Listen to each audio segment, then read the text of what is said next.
No Brasil, o escândalo da Lava Jato é suspeito de envolver tanto dinheiro que se tornou o maior escândalo de corrupção do mundo. Levou ao impeachment da presidente Dilma Rousseff, a investigação de 4 ex-presidentes, histórias de propinas que custam bilhões de dólares, acusações contra 50 parlamentares e rumores de que mais de 1.000 políticos aceitaram. A política do país foi distorcida pelos escândalos aparentemente intermináveis, envolvendo o favoritismo do governo comprado da gigante do petróleo Petrobras e da gigante de construção Odebrecht. De acordo com um estudo, a corrupção custa ao Brasil entre 1,4% e 2,3% do seu produto interno bruto anualmente. Em outros lugares, 8 ex-governadores mexicanos, em um país de 31 estados, enfrentam acusações de corrupção. Em 23 de março de 2018, o presidente peruano Pedro Pablo renunciou na véspera de uma votação de impeachment por corrupção de seu governo. O sociólogo peruano Hernando de Soto fez um estudo na década de 80, que revelou que abrir um pequeno negócio no Peru, com a determinação de não pagar propina, era impossível. E no final das contas, mesmo pagando as propinas para o que chamaram de processos essenciais, Hernando ainda levou 14 meses para abrir seu negócio. Realizar a mesma tarefa em Miami, uma cidade dos Estados Unidos que não é conhecida pela probidade excepcional entre os funcionários do governo, levou apenas algumas horas. A Transparência Internacional classifica a região da América Latina como uma das piores do mundo por dificuldades em lidar com funcionários do governo. Mas por que a América Latina convive diariamente com escândalos de corrupção? É o que vamos descobrir nesse vídeo. Eu sou a Sara do The Inception e não esqueçam de deixar o seu like e se inscreverem no canal.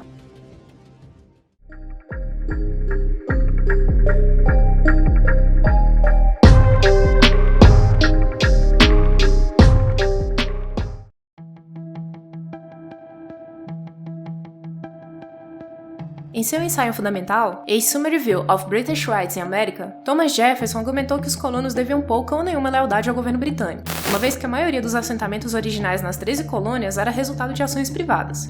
De fato, colonos como os peregrinos e os puritanos, longe de agir em nome do governo britânico, estavam fazendo o possível para escapar do governo britânico. Assim, acreditava Jefferson, as exigências do governo por lealdade e obediência eram de validade altamente questionável. Já os colonos espanhóis e portugueses não tinham dúvidas sobre seus respectivos direitos de governar aqueles que fizeram a viagem através do Atlântico. Praticamente todas as viagens de exploração para o que se tornaria a América Latina foram projetos patrocinados pelo governo, começando com as 4 viagens de Cristóvão Colombo. Todos os assentamentos espanhóis e portugueses permanentes também foram patrocinados pelo governo. Na maioria dos casos, o objetivo principal dessas excursões ao Novo Mundo era encontrar riqueza, idealmente na forma de ouro ou prata. Assim, desde o início havia um vínculo íntimo e aparentemente inquebrável entre a ação do governo e a acumulação de riqueza. Mesmo para aqueles que não eram estritamente falando funcionários do governo, um vínculo com o governo era absolutamente necessário para se enriquecer nas Américas. Tão abrangente era a presunção espanhola e portuguesa do poder governamental de que as concessões de terras incluíam as pessoas que já viviam nela, que se tornaram praticamente escravos dos proprietários de terras favorecidos pelo governo. Para aqueles na Europa que esperavam entrar nesse arranjo incrivelmente lucrativo, subornos para funcionários espanhóis e portugueses tornaram-se prática padrão. Nada surpreendente, não é mesmo? Na época da independência, na década de 1820, a maioria das repúblicas latino-americanas herdou economias quase totalmente voltadas para a exportação e quase totalmente dominadas por um pequeno número de comerciantes bem relacionados. Ao mesmo tempo, em nítido contraste com as ex-colônias britânicas ao norte, os latino-americanos também herdaram governos altamente centralizados. Além disso, as ex-colônias espanholas mais populosas, Argentina e México, iniciaram sua vida independente com profundas e amargas divisões políticas, que apareceram em menor grau em outras nações hispano-americanas. O Brasil, tendo adotado um membro da família real portuguesa como imperador, adiou o momento em que tais divisões políticas surgiriam.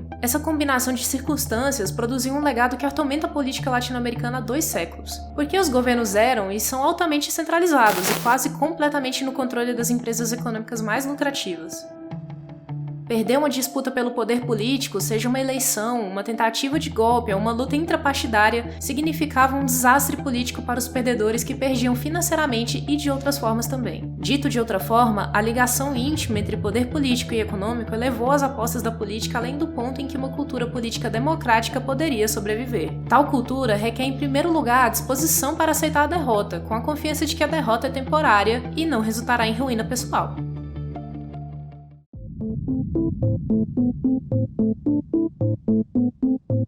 Para ilustrar o impacto generalizado da corrupção na América Latina, é instrutivo examinar as fortunas econômicas e políticas do país mais pobre da América do Sul, a Bolívia, e do país mais rico na década de 80, a Venezuela. Ambos viram processos de reforma muito promissores arruinados pela corrupção, com resultados desastrosos para toda a região. A Bolívia empreendeu reformas econômicas radicais na década de 80, depois que a inflação cataclísmica de 5 dígitos ameaçou o país com um colapso econômico total. O arquiteto dessas reformas foi seu 5 vezes presidente Víctor Paz, e a natureza das reformas que ele promulgou demonstram as múltiplas oportunidades de corrupção em uma economia latino-americana não reformada. O primeiro passo na nova política econômica de Paz foi uma desvalorização radical da moeda boliviana, juntamente com o que ele chamou de uma única taxa de câmbio real. Ao mesmo tempo, Paz permitiu a abertura de contas bancárias em moedas estrangeiras a taxas de juros determinadas pelo mercado. Antes dessa reforma, em um arranjo típico das oportunidades de corrupção da América Latina, havia 3 taxas de câmbios oficiais diferentes, dependendo do propósito final para o qual os comerciantes desejavam moeda estrangeira. As regras para determinar quais transações se enquadravam em qual categoria eram complexas e muitas vezes completamente contraditórias. Mesmo um burocrata bem intencionado teria dificuldade em realizar a tarefa com honestidade. Para empresas e cidadãos, atrasos de semanas para obter uma taxa de câmbio eram comuns. A tentação de agilizar o processo com suborno, aliado ao conhecimento típico do burocrata de que quase qualquer decisão poderia ser justificada com base nas regras complexas, feito para um lucrativo mercado negro de moeda estrangeira. Em suma, a ação do governo tornou a corrupção quase inevitável. Quando Paz assumiu, a Bolívia tinha mais de 600 tipos de impostos, misturados em um código tributário tão complexo que a evasão era fácil. A extorsão de cobradores de impostos também era fácil, fornecendo uma rica fonte de subornos de proprietários de negócios que equivaliam a dinheiro de proteção disfarçado.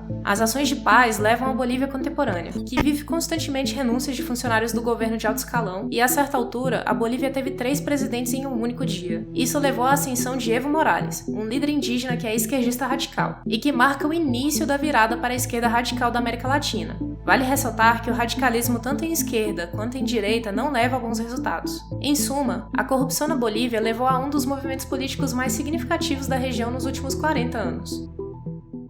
A situação na Venezuela, que levou à ascensão de Hugo Chávez, o esquerdista radical mais proeminente do continente americano, também pode estar diretamente ligada à corrupção. Na década de 80, a Venezuela parecia a menos provável de todas as nações latino-americanas de abraçar o socialismo radical. Como um dos maiores produtores de petróleo do mundo, o país tinha mais chances de prosperidade do que qualquer outro na região. Além disso, a Venezuela não apenas desfrutou de uma longa tradição democrática, tendo apenas uma ruptura significativa em sua história democrática, mas também estabeleceu um sistema bipartidário estável. O Partido da Ação Democrática, de centro-esquerda, competiu em eleições livres com o Partido Democrata Cristão, de centro-direita, ambos invariavelmente classificados como moderados por analistas americanos. Quando o boom do petróleo da década de 70 se transformou na crise do petróleo da década de 80, a economia venezuelana começou uma queda da qual nunca se recuperou. Mais ao ponto, enquanto a economia encolheu, as oportunidades de corrupção explodiram. Com o desaparecimento dos empregos no setor privado, os empregos na Petróleos de Venezuela S.A., uma das empresas mais ricas do mundo nesse ponto, tornaram-se mais cobiçados. Subornos para garantir um emprego tornaram-se comuns, acompanhadas de propinas anuais para garantir a continuidade do emprego. Os subsídios do governo foram reduzidos, levando as autoridades locais a pagar subornos para proteger o seu povo da dor econômica resultante. Como os partidos tradicionais falharam repetidamente em lidar com a crise em curso, os venezuelanos recorreram ao ex-presidente Carlos Andrés Pérez para trazer de volta os dias inebriantes da prosperidade baseada no petróleo. Mas como o resultado visto de hoje é óbvio, Carlos Andrés Pérez falhou e permitiu a ascensão de novos políticos, como o militar Hugo Chávez, que ganhou fama nacional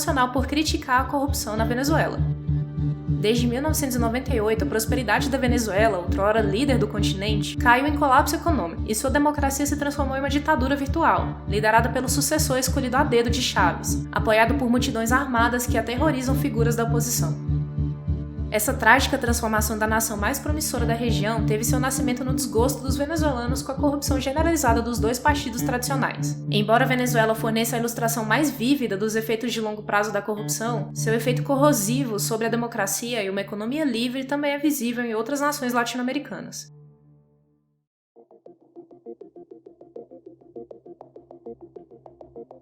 Embora os especialistas em corrupção geralmente se concentrem nos receptores de fundos ilícitos, quase sempre funcionários do governo, também é útil ver o fenômeno do ponto de vista daqueles que pagam os subornos ou fornecem as propinas. Por que os cidadãos se envolvem em relação tão óbvia e inevitavelmente desiguais? A resposta curta é a falta de alternativas. Um cidadão comum, diante de um pedido de suborno, tem apenas 3 opções: levar o pedido às autoridades responsáveis pela aplicação da lei, buscar uma maneira diferente de atingir o objetivo desejado ou pagar o suborno. Funcionários corruptos governos bem-sucedidos fecham as duas primeiras possibilidades. Eles podem cooptar ou minar a polícia e os tribunais. Na verdade, os funcionários corruptos usarão uma variedade de meios para erodir a separação de poderes, geralmente por meio de alguma combinação de cooptação e supressão. O desejo por fundos ilícitos invariavelmente fornece um incentivo para concentrar o poder, fechar alternativas ao suborno ou propina. Por exemplo, a exigência de uma licença governamental para fazer negócios é uma das fontes mais comuns de suborno na América Latina. Quanto mais empresas e etapas em uma empresa comercial exigirem uma licença, menos alternativas para os cidadãos e mais lucro para os funcionários do governo. O crescimento da corrupção pode, portanto, andar de mãos dadas com o crescimento da regulamentação governamental. Ao mesmo tempo, é improvável que os governos nacionais tolerem a concorrência mesmo de seus próprios governos subnacionais, de modo que a corrupção também tende a governos unitários, com pouca ou nenhuma devolução.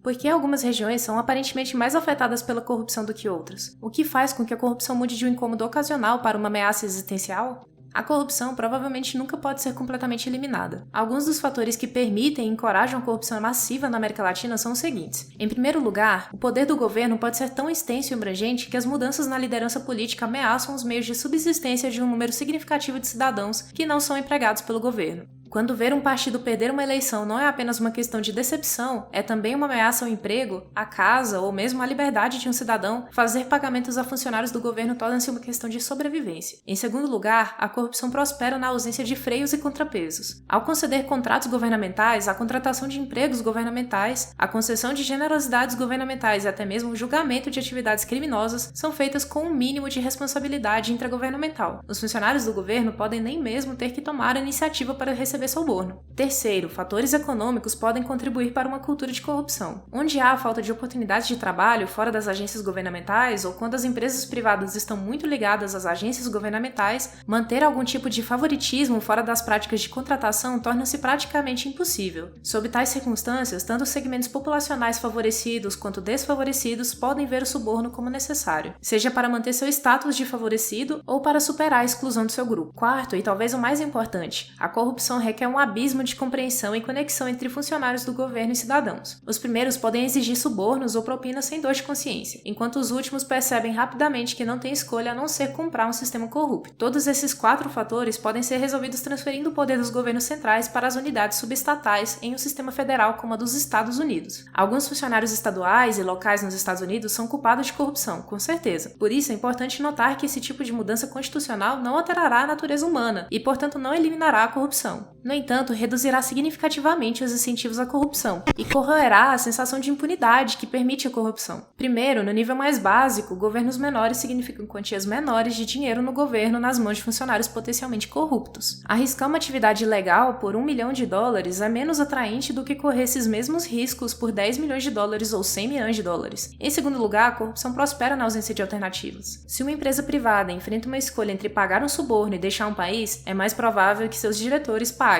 Se sair da jurisdição de um funcionário corrupto significa apenas se mudar para uma cidade diferente do mesmo país, no entanto, a influência desse funcionário diminui. Terceiro, a devolução torna os funcionários do governo local menos capazes de culpar os funcionários do governo central pelas ineficiências e inadequações que geralmente acompanham a corrupção. O controle local cria uma expectativa de maior eficácia do governo. Ao mesmo tempo, os funcionários locais têm muito mais dificuldade em manter um muro de separação entre eles e as pessoas que governam do que os funcionários do governo central. Os funcionários locais tendem a estar mais próximos fisicamente dos cidadãos que governam. Os vizinhos ainda podem enganar e subornar os vizinhos, é claro, mas não podem fazê-lo com a mesma expectativa de anonimato. O federalismo não é garantia de virtude. No entanto, ele contém estruturas com desincentivos internos ao comportamento malicioso. Com essas estruturas em vigor, os sistemas federais são menos propensos a gerar o tipo de cinismo endêmico que permite a corrupção endêmica.